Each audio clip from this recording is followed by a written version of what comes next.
2025년은 너무 어렵습니다. 롱 잡으면 떨어지고 숏 잡으면 올라가고 3월은 상승장이라더니 알트코인은 계속 하락하기만 하죠. 오늘은 2025년 1분기 우리가 괴로울 수밖에 없었던 필연적인 이유에 대해서 말씀드리겠습니다.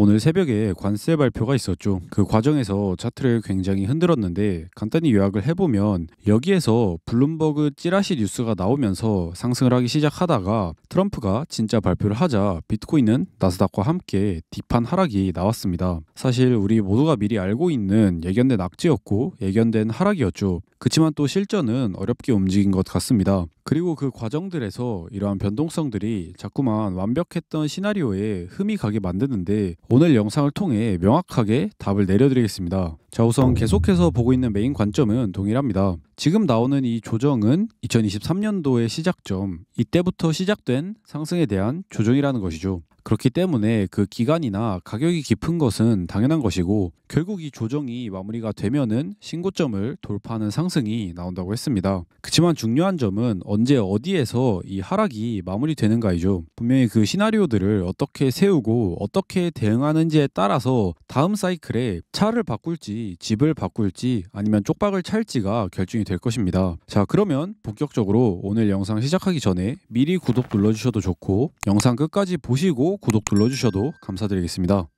우선 지금까지 가장 높은 시나리오로 봤었던 관점은 엔딩이었죠. 이렇게 엔딩으로 파동이 마무리가 되고 저점을 한 번 더 깨면서 말아 올리는 시나리오를 메인으로 봤었습니다. 물론 아직 엔딩 관점이 깨지지는 않았습니다. 왜냐하면 여전히 2파의 고점을 4파동이 높이지 못했죠. 그래서 이론적으로는 여전히 엔딩을 볼 수 있는데 하지만 뭔가 모양이 많이 이상합니다. 특히 오늘 있었던 이 관세 무빙으로 인해 굉장히 큰 흠이 간 것 같죠. 왜냐하면 사실 엔딩이 가장 예쁘게 나오기 위해서는 여기에서 4파동이 끝났어야 했습니다. 그러니까 이렇게 하락을 했어야 이 추세선의 각도가 가장 예쁘게 형성이 되면서 신뢰도가 높아질 수 있는 자리였죠. 하지만 그럼에도 지난번 영상에서 여기까지 엔딩 4파를 허용했던 가장 큰 이유는 바로 여기서부터 시작된 이 하락 추세선 때문이었죠. 여전히 여기에서 이 하락 추세선을 돌파하지 못했기 때문에 여기에서는 숏이 나올 가능성이 높았고 그렇다면 원칙에 위배되지 않는 선에서 여기까지는 엔딩 관점을 볼 수가 있었습니다. 그리고 이후에 나온 이 무빙을 보면은 그 이후로 88K 이 부근부터 이렇게 떨어지는 하락도 굉장히 가팔랐죠. 특히 여기 부분을 해석해 보면 이렇게 삼각 수렴으로 파동이 마무리가 되고 여기가 하락 임펄스로 나온 것 같아요. 카운팅을 해보면 꽤 예쁘게 5개의 하락으로 떨어지기 때문에 이때까지만 하더라도 엔딩이 만들어지겠구나 생각을 했는데 문제는 여기에서 시작된 반등이 이렇게 피보나치를 찍었을 때 0.618 레벨을 넘는 순간 이렇게 떨어지는 임펄스는 불가능해지고 이렇게 엔딩이 나오는 시나리오도 매우 어렵게 되었죠. 그리고 그 부분에 대해서 어제 제가 텔레그램에 업로드를 했습니다.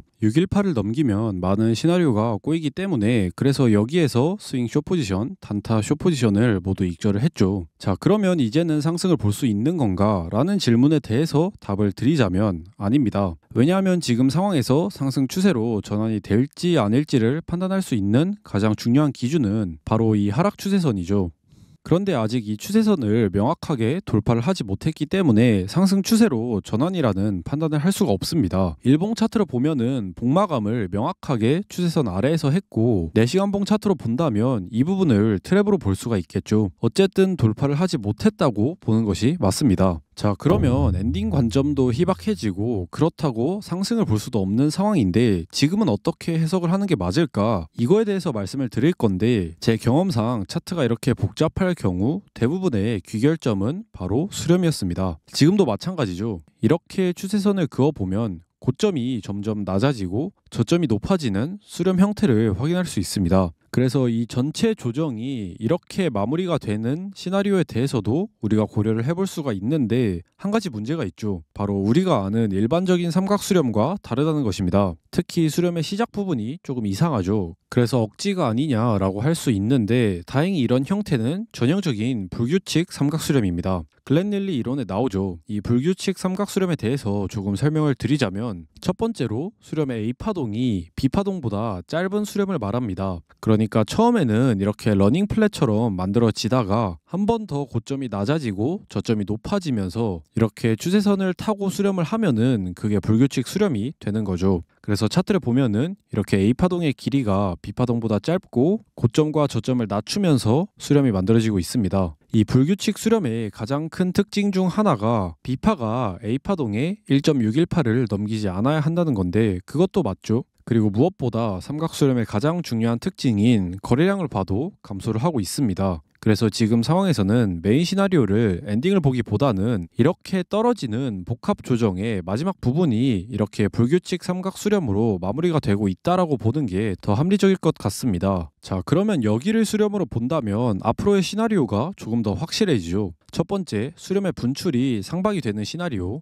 그리고 두 번째, 하방으로 분출하는 시나리오죠. 우선 상방으로 분출을 할 경우 앞자리 9자를 볼 확률이 굉장히 커집니다. 왜냐하면 미달형이라 해도 규모가 꽤 큰 삼각 수렴이죠. 대충 입구 크기만 찍어 보더라도 아마 이 정도 상승을 보여줄 것입니다. 그리고 그렇게 될 경우 아마도 강력한 저항대가 존재하는 90K 초반 부근에서 저항을 맞을 가능성이 높겠죠. 이렇게 되면 타점을 잡기도 쉬워집니다. 이 트렌드 라인을 넘길 때 추격으로 롱을 치고 여기까지 먹은 이후에 여기쯤에서는 다시 스위칭을 하는 전략으로 매매를 할 겁니다. 만약 반대로 수렴이 하방으로 터진다면 해석이 조금 달라질 수 있죠. 이 수렴에 대한 분출과 회기로 판단을 할지 아니면 처음에 본 대로 이렇게 엔딩 시나리오로 여전히 볼지 그 이후 해석이 조금 달라질 수 있습니다. 그치만 중요한 점은 매매는 비슷해지겠죠. 어쨌든 여기쯤에서 롱을 받겠다는 전략은 동일할 겁니다. 아마 70K 초반 부근이 될 건데 여기에서 받는 롱은 아마도 비중을 꽤 실을 것 같습니다. 자, 그러면 시나리오는 이렇게 세워두고 그래서 지금 방향이 어디로 터질지 예측을 해본다면 우선 첫 번째로 알 수 있는 힌트는 수렴 상단부에서 트랩으로 간주할 만한 모양이 한번 나왔습니다.